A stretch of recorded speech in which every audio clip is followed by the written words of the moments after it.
So today was a little harder. You'd think by now it'd get easier to deal with these things, but it seems like every day something new comes up. And good things come from it too. It's just it's not the kind of good that you wanted. And it's you just you don't know when it stops, when it stops getting hard. You think you're okay, and then there's just like that downtime or something happens. Oh my god, this morning Leanie had donuts with dad day at school. So her uncle took her, and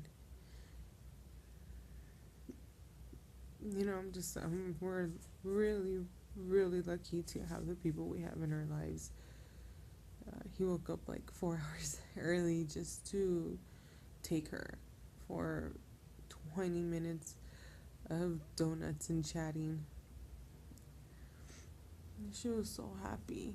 She was on cloud nine that her uncle went with her. And I was happy too, but it was just such a bittersweet happiness because it should have been her dad. And this is when nobody sees. Everybody thinks it's so easy to keep the kids away from the dad, or they do it to be vindictive, or parents in general, to keep kids away from their other parent. And maybe for some people it is. Maybe they're doing it just to be bitter, but that's not why I'm doing it. I'm doing it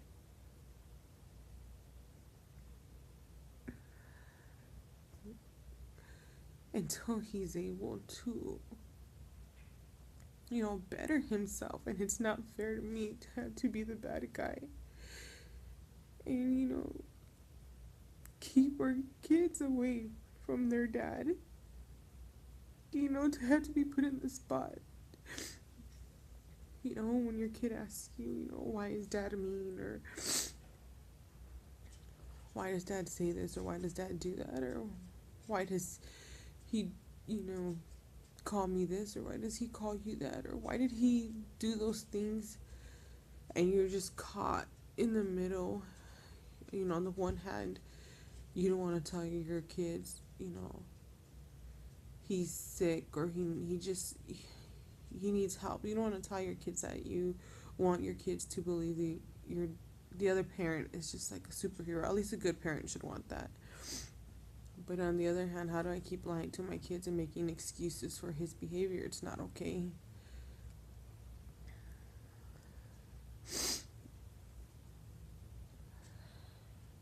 And I just,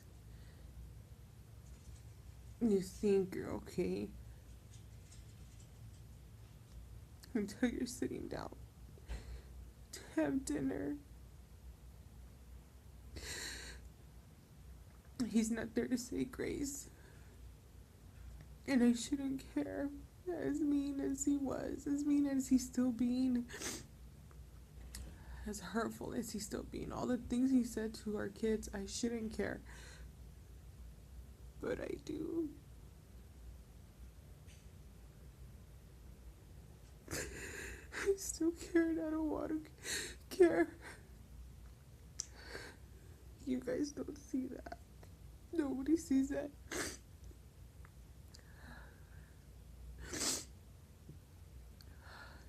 Yesterday, we went out to eat. We're still moving into our new place, and it's hard. Like, you guys know how moving is. Oh my god, I love my kids.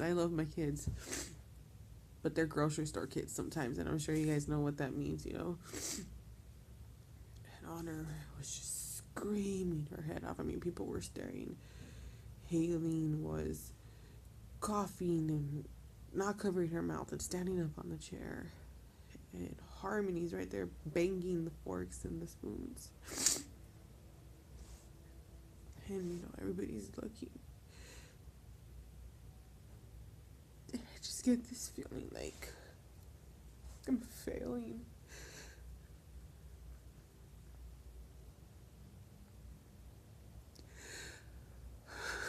I'm failing my kids. Like I failed my husband.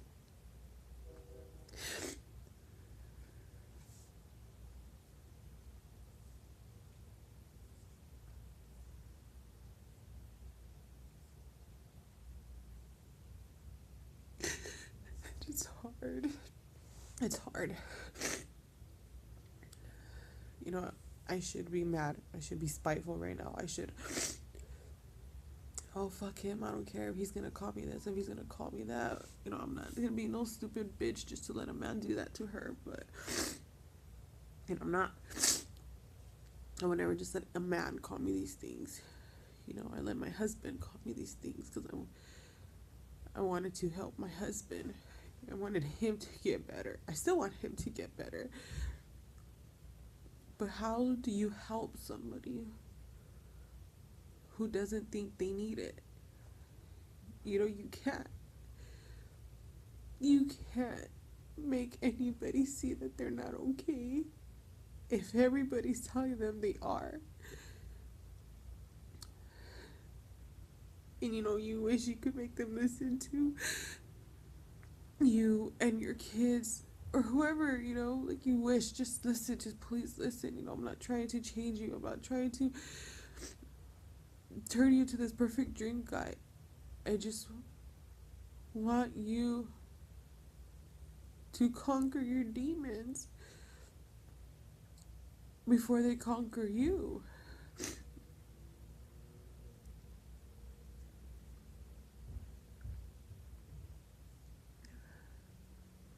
Harmony still cries. I hear her sometimes. The other day, her aunt walked in the room and caught her looking at a picture of her and her dad.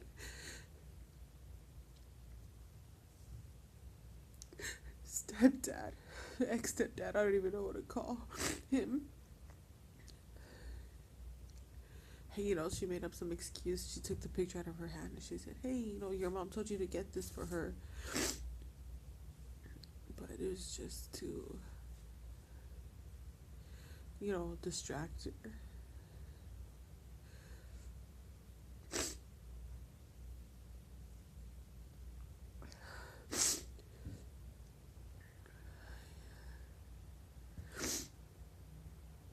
I know it's hard. It's hard at night. It's hard every day, but it's hard at night. When you tuck your kids in and you kiss them goodnight and you lay down and you just, like, your mind just races about everything that went wrong and everything that should have gone right and everything the other person said and what they didn't say and what they did and what they didn't do and the way they look at you and the way they didn't look at you and how you wish you could have left the marriage angry or mad. Anyway, in any way possible, just to not feel so much hurt. How you wish it could be as easy as the other person and just stop caring and already be dating somebody and already be out like nothing you guys ever had mattered.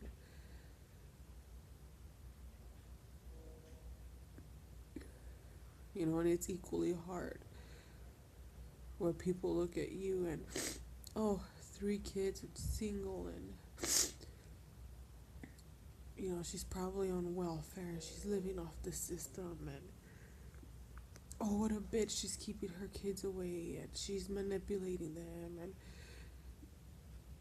so many things get put on the women. And I understand sometimes because sometimes women are bitter and they do vicious, evil things at the expense of their kids. But not everybody's like that. And it sickens me to see people that are so quick to pat him on the back or shake his hand and good luck and stay up and don't trip, dog, and it'll work out. And it's like, you guys are, you know, sheep in wolf's clothing, so to speak, or wolf in sheep's clothing, however that saying is. You know, it disgusts me. It disgusts me that somebody that could call themselves my friend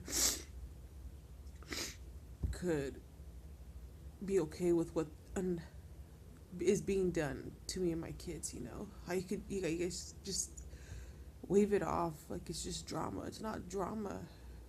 You know, an 11-year-old girl saying she doesn't have a dad anymore isn't drama.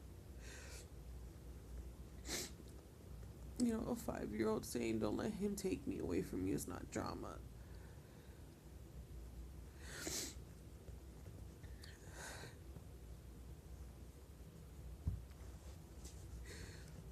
You know, you see all these hypocrite postings from family members. Honor God and God this and God that and God here. But then when he says something evil, mean, hurtful to me, about me, they laugh. You laugh it off. How funny would it be if it was you? If it was your kids? How hard would you be laughing? How many high fives would you be giving the man who was hurting your daughter, hurting your grandchildren? How firm would that handshake be? How tight would that hug be? Would it be the same as what you're doing to that man right now? Because it seems like nobody has any problem whatsoever excusing the behavior of somebody like that as long as it's not to them.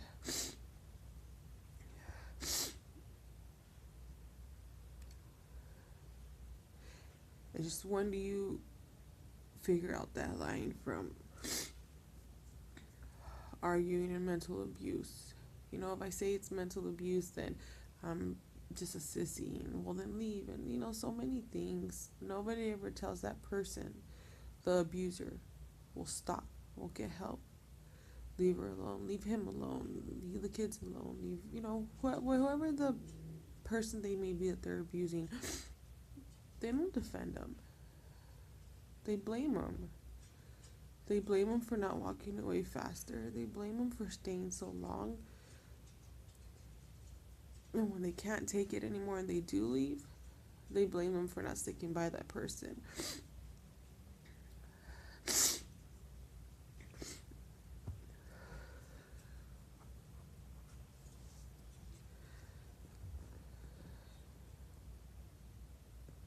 It's so hard letting your mind go blank sometimes. Because even when you don't want it to, it wanders.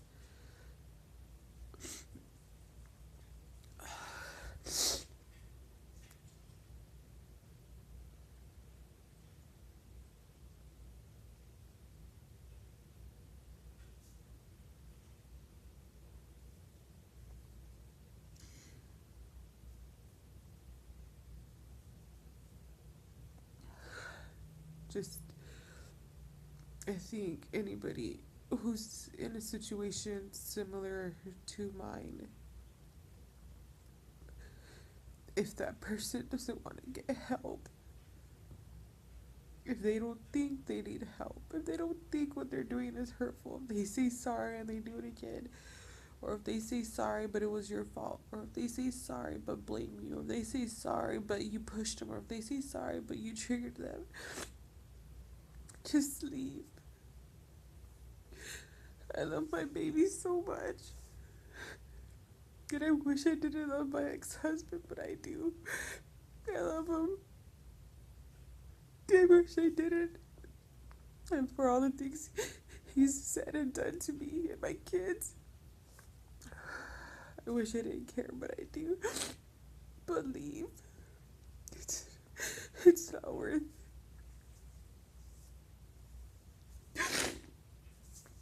It's not worth it. Not for 1 second. Yeah.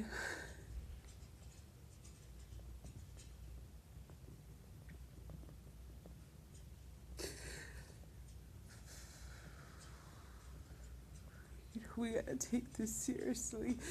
We have to take this kind of abuse seriously. So many people kill themselves for this kind of abuse. You see kids committing suicide from being bullied, and the bullies are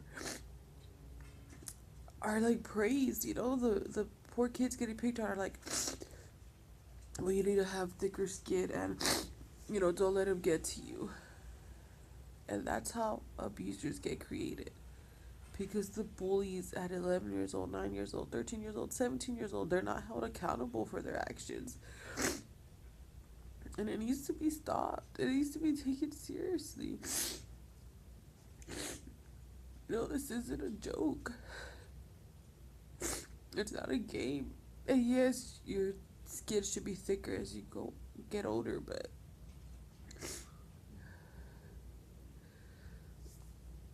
I don't know, I guess everybody's different. But we need to start taking this seriously. We need to take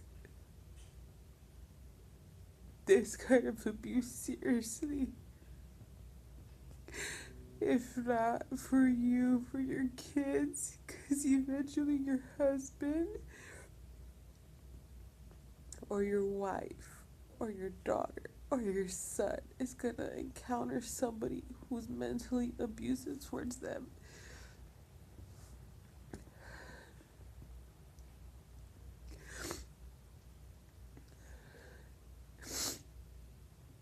And we need to make it a serious crime.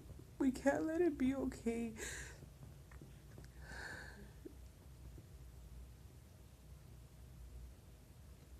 I don't know if Harmony will ever fully get over it. And this is when I get angry, because that rotten bastard just gets to go on living his life with no remorse. He hasn't even said sorry to her for what he said.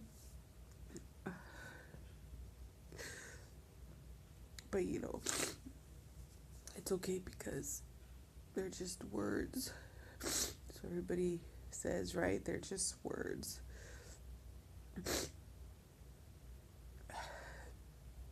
But what you guys don't get is those words were from the only man she's ever known as her dad. What you don't get is those words are the only words that ever meant anything to her from somebody that meant something to her. Those words have my 5-year-old going to donuts with dad, with her uncle. Those words have my 11-year-old thinking she wasn't even good enough for a dad to love her. And they had my 1-year-old celebrating her first birthday without her dad. And you know what, to be honest, as hurt as I am, I know he doesn't deserve them. He doesn't deserve to see them. He doesn't deserve to be around them. He doesn't deserve to call himself a dad. He's a sorry ass excuse for a dad. When he's mad, when he's happy, he is a knight in shining armor. He is their hero. He's my hero. Was my hero. But when he's mad,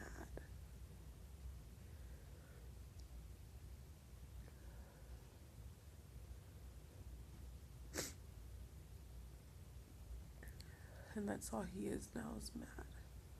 I couldn't help.